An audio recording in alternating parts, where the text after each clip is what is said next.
नमस्कार, मी रेखा पीस रेकीतर्फे सगळ्यांचे स्वागत. आजच्या व्हिडिओमध्ये मी तुम्हाला आज रेकीचा आलेला अनुभव तो त्याच्याबद्दल माहिती देणार आहे. एक साधारण 1.5 वर्षापूर्वी आमच्याकडे एक रेकी उपचारसाठी एक पेशंट आले होते. एका डॉक्टरांनी त्यांना विचारलं होतं की जर कोणी रेकी देणारे असतील तर विचारा. त्याप्रमाणे मला एक फोन आला. एक पुण्यामधले नामवंत वकील आणि त्यांचं एक ऑपरेशन होतं आणि त्याच्यासाठी आम्हाला त्यांच्या ऑपरेशनच्या वेळेला रेकी द्यायची होती. तर त्यांच्या मुलीनी मला फोन केला होता, की तुम्हाला रेकी देता येईल का? तर म्हटलं हो, आमचा ग्रुप रेकी हिलिंगचा एक असा ग्रुप आहे, की ज्याच्यामध्ये आम्ही सगळेजण मिळून रेकी आम्ही देतो. त्याप्रमाणे आम्हाला सांगण्यात नाही आलं, की नक्की त्यांना काय झालं आहे, कशासाठी रेकी द्यायची वगैरे. फक्त ऑपरेशनची आम्हाला डेट दिली होती आणि त्याप्रमाणे आम्ही आमचं आधीपासनं त्यांनी सांगितलं, की ऑपरेशनच्या काही दिवस अगोदरपासूनच तुम्ही त्यांना रेकी द्या. मग त्यांचा फोटो वगैरे पाठवण्यात आला. त्या फोटोवरनं आम्हाला रेकी द्यायला सोपं जातं म्हणून तो फोटो पाठवण्यात आला आणि मग थोडंसं सांगितलं, की त्यांच्या पोटाच्या इथे एक थोडंसं ऑपरेशन आहे, तर तेव्हा तुम्ही रेकी पाठवाल. तर आम्ही रेकी द्यायला लागलो त्यांना. एक 4-5 दिवस झाले आणि आम्हाला जाणवलं, की कुठे-कुठे रेकीचं काम होतंय, कुठल्या चक्रावर जास्त होतंय. तर त्यावेळेस आम्हाला पण जाणवलं, की मणिपूर चक्रावर त्यांच्या खूप काम होतंय आणि त्याचबरोबर मूलाधार चक्रावर. मी आणि माझ्यासोबत काही मास्टर, प्री मास्टर होते. आम्ही सगळे मिळून त्यांना ग्रुप रेकी देत होतो. तर एक 2-3 दिवस ऑपरेशनच्या अगोदर आम्ही दिलं. मग ऑपरेशन जेव्हा होतं, त्यावेळेस आम्ही त्यांना रेकी दिली आणि त्यांचं ऑपरेशन जरा क्रिटिकल होतं आणि ते ऑपरेशनला जरा डॉक्टरांना वाटत होतं एक्सपेक्टेड जरा जास्त वेळ लागेल. पण त्या एक्सपेक्टेड वेळेपेक्षा त्यांना कमी वेळ लागला आणि त्यांचं ऑपरेशन झालं. आणि ॲक्च्युली क्रिटिकल ऑपरेशन असल्यामुळे त्यांचं ते झाल्यानंतर डॉक्टरांनी सांगितलं, की म्हणजे झालं आहे आता व्यवस्थित पार पडलेलं आहे ऑपरेशन. आणि मग नंतर नंतर पण आम्हाला 2-3 दिवस रेकी द्यायची होती. 2-3 दिवस आम्ही अजून रेकी दिली त्यांना आणि त्यानंतर मग मी त्यांना विचारलं, म्हणजे त्यांच्या मुलीला विचारलं, की नक्की ऑपरेशन कसं होतं? मणिपूर चक्रावर खूप काम होतंय. त्याचबरोबर त्यांच्या मूलाधार चक्रावर काम होतंय. बाकी चक्रांवर पण ते रेकी घेतायत. तर मग आम्हाला सांगण्यात आलं, की ॲक्च्युली त्यांच्या लिव्हरमध्ये एक गाठ होती आणि ती गाठ हळू वाढत होती. तर आधी त्यांना ॲडमिट केलं होतं एका हॉस्पिटलला, चांगल्या हॉस्पिटलला आणि तिथून त्यांना कोणीतरी सजेस्ट केलं, की नाही तुम्ही सेकंड ओपिनियन पण घ्या, म्हणजे दुसरीकडे पण हे करा. मग त्यांनी सेकंड ओपिनियनसाठी जहांगीर हॉस्पिटलला कॉन्टॅक्ट केला आणि तिथे त्यांचं जहांगीर हॉस्पिटलला त्यांचं ठरलं, की आता ऑपरेशन करायचं आहे.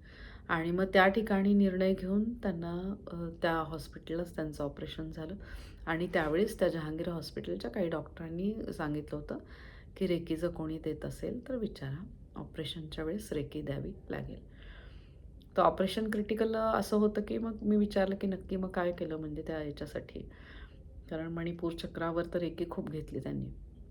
तर त्यांनी आम्हाला सांगितलं, की ॲक्च्युली ज्याद्वारे ती गाठ तयार होत होती, म्हणजे तिथे जो सप्लाय होता, ब्लड व्हेसल जी काही असेल, ब्लडची व्हेन, ज्याच्याद्वारे ती गाठ मोठी होत होती लिव्हरमध्ये. तर ती त्यांनी व्हेनच तिथे कट करून टाकली. म्हणजे तिला ब्लड सप्लाय तिचा स्टॉप झाला.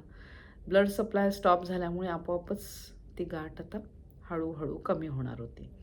ब्लड सप्लायच जर तिला झालं असतं तर तिला वाढायला काही सोर्सच नव्हता. तर अशा प्रकारे अतिशय क्रिटिकल असलेली ती सर्जरी आणि ती पार पडली.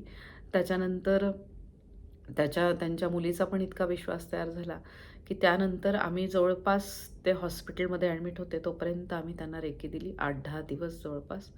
आणि मग थोड्या दिवसांनी त्यांच्यामध्ये म्हणजे ऑपरेशन झाल्यानंतरच 2-3 दिवसात त्यांची रिकव्हरी जरा दाखवायला लागले ते जास्त. म्हणजे डॉक्टरांनी आश्चर्य वाटलं, की हे लवकर रिकव्हरी होतंय. तर त्या मुलीने आम्हाला सांगितलं, की नाही हा रेकीचा म्हणजे रेकीचा त्यांना फायदा होतोय. म्हटलं हो, रेकी ते छान व्यवस्थित रिसीव्ह करत आहेत. रेकीमध्ये एक असतं, की जेव्हा आपण रेकी देत असतो, त्यावेळेस ती व्यक्ती, घेणारी व्यक्ती जर पॉझिटिव्ह असेल, तर रेकी खूप छान काम करते. आणि जर पॉझिटिव्हपेक्षा त्या व्यक्तीचा जर ह्या शक्तीवर विश्वास नसेल, तर थोडा परिणाम व्हायला वेळ लागतो. तर त्यांच्या मुलीने आम्हाला सांगितलं, त्यांना तर काही माहिती नव्हतं, पण आम्ही रेकी देत होतो. आणि त्याद्वारे त्यातनं ते रिकवर फास्ट झाले. एक 8-10 दिवस आम्ही त्यांना नंतर रेकी दिली. त्यानंतर त्यांना लवकरच ते त्यांच्या याच्यात होते, वकिली पेशात होते. त्यामुळे लवकरच त्यांनी त्या हॉस्पिटलमध्येच त्यांची बुक्स मागवली. मग तिथेच त्यांनी थोडंसं वाचन वगैरे सुरुवात करायला घेतली. तर त्यामुळे त्यांच्या मुलीला खूप छान वाटलं, की बाबा तिच्या वडिलांनी परत त्यांचं रुटीन आहे ते परत त्यांनी सुरू केलं. आणि मग लवकर त्यांना घरी सोडण्यात आलं. घरी सोडल्यानंतर पण त्या मुलीला वाटत होतं, की नाही असू द्यावी म्हणजे रेकी. मग काही दिवस आम्ही त्यांना घरी पण रेकी देत होतो.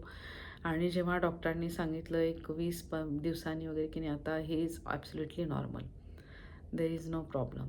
मग तेव्हा आम्ही त्यांना रेकी देण्याचं बंद केलं.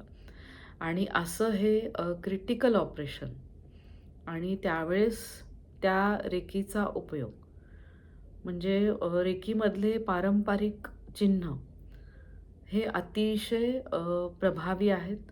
आणि त्या चिन्हांद्वारे जेव्हा आम्ही ते चिन्ह काढतो, त्यावेळेस त्या पॉवर सिम्बॉल त्यातलं एक चिन्ह आहे ते पॉवर सिम्बॉल. त्याच्याद्वारे सगळी नकारात्मक गोष्टी त्याच्यामध्ये ओढल्या जातात. मग दुसरं आहे कार्मिक सिम्बॉल. कार्मिक म्हणजे तुमच्या डिस्टन्स म्हणजे तिथपर्यंत जाऊन पोहोचण्यासाठी पेशंट आहे, पेशंटपर्यंत जाऊन पोहोचण्यासाठी आपली लोकं कुठे असतात त्यांच्यापर्यंत जाऊन पोहोचण्यासाठी तो कार्मिकचं चिन्ह आहे, कार्मिक सिम्बॉल. मग तिसरा आहे संतुलनचा सिम्बॉल, हार्मनी सिम्बॉल. हार्मनी सिम्बॉलमुळे काय होतं, की तिथे संतुलन यायला लागतं. जे टेन्शन वगैरे वातावरण असतं त्या ठिकाणी. पण फक्त परत ह्या गोष्टीमध्ये एक आहे, की विश्वास तुमचा पाहिजे. ह्या वैश्विक शक्तीवर विश्वास पाहिजे. ती व्यक्ती घेणारी ही खूप तिने छान मन लावून त्या शक्तीचा स्वीकार केला पाहिजे. पण ग्रेटफुल राहायला पाहिजे. ग्रेटफुल राहिलं, की ती शक्ती भरभरून तिचं आशीर्वाद आपल्याला द्यायला लागते. तर अशी ही वैश्विक शक्ती आणि ती आम्ही त्या काकांना आम्ही त्यांना दिली. आणि मग त्याच्यानंतर जवळपास आम्ही त्या काकांना म्हणजे नंतर काही दिवसांनी एक 2-3 महिन्यानंतर परत त्यांच्या मुलीचा आम्हाला फोन आला, की नाही थोडंसं तुम्ही द्याल का अजून रेकी? आम्हाला थोडंसं त्यांच्या एनर्जी लेवल्स डाऊन वाटतायत वगैरे किंवा थकल्यासारखे वाटतात. तर आत्तापर्यंत जवळपास त्याच्यानंतर आम्ही त्यांना परत रेकी वगैरे दिली. त्याच्यानंतर जवळपास आम्ही महिनाभर त्यांना रेकी देत होतो. आणि असं करत आम्ही त्यांना वर्षातनं जवळपास 2 ते 3 वेळा त्यांच्या मुलीचा फोन आला, की त्यांना आम्ही रेकी देत असतो. आणि अजूनही ती आमच्या कॉन्टॅक्टमध्ये असते. आणि तिच्या वडिलांना जेव्हा पाहिजे तेव्हा ती रेकी द्यायला सांगते. आम्ही रेकी देतो. आणि स्वतःहून ती आम्हाला सांगते, की त्यांच्यामध्ये हे बदल जाणवत आहेत, खूप उत्साही आहेत, असं करतायत. मग त्यांच्या एनर्जी लेवल डाऊन्स वगैरे व्हायला लागल्या, की ती आम्हाला सांगते, की प्लीज तुम्ही रेकी द्याल का? आणि असं रेकी शक्तीचे काम म्हणजे त्यांची मुलगी अगदी पूर्ण विश्वास ठेवून तिने, कारण स्वतः बघितलंय, की तिच्या वडिलांमध्ये काय-काय बदल झालेले आहेत. त्यामुळे ती अतिशय पूर्ण विश्वास ठेवून ती आम्हाला सांगते. त्या विश्वासावर आम्ही आमचे सगळे रेकी मास्टर जे जे कोणी असतात ग्रुपमध्ये, आम्ही 3-4 जण सगळे मिळून त्यांना रेकी पाठवतो. आणि त्या वैश्विक शक्तीचे आशीर्वाद त्यांना मिळत आहेत. तर असे हे वैश्विक शक्तीचे आशीर्वाद मला मिळत आहेत, माझ्या पीस रेकी फॅमिलीतल्या प्रत्येकाला मिळत आहेत. आणि ह्या शक्तीचे आशीर्वाद प्रत्येक घरामध्ये मिळावेत, अशी माझी रेकी मास्टर वासंतीताईंची मनापासून इच्छा होती. आणि ती इच्छा पूर्ण करण्यासाठी मी पण प्रयत्न करत आहे. श्री गुरु माऊलींच्या कृपेमुळे मी या मार्गात आलेली आहे. आणि दत्तगुरू संप्रदायातले सगळे गुरु, सगळे नवनाथ, सगळे आध्यात्मिक गुरु आणि श्री स्वामी समर्थ यांचे मला भरपूर पदोपदी मला आशीर्वाद जाणवत आहेत. तर माझ्याबरोबर सगळ्यांचे कल्याण हो. माझ्या पीस रेकी फॅमिलीतले मास्टर पण त्यांना होईल तसं ते सगळ्यांना रेकी अटेनमेंट देण्याचा प्रयत्न करत आहेत. त्यांच्याद्वारे हे दुसऱ्यांना पण रेकीचे आशीर्वाद मिळत आहे. तर हे असे वैश्विक शक्तीचे कृपा आशीर्वाद सदैव सगळ्यांना मिळत राहो ही माझी मनापासून इच्छा. आणि श्री स्वामी समर्थ कृपेने नक्कीच घराघरामध्ये एक रेकीचा मास्टर होणार आहे ही माझी इच्छा पूर्णत्वाला येणार आहे. श्री स्वामी समर्थ. जय जय स्वामी समर्थ.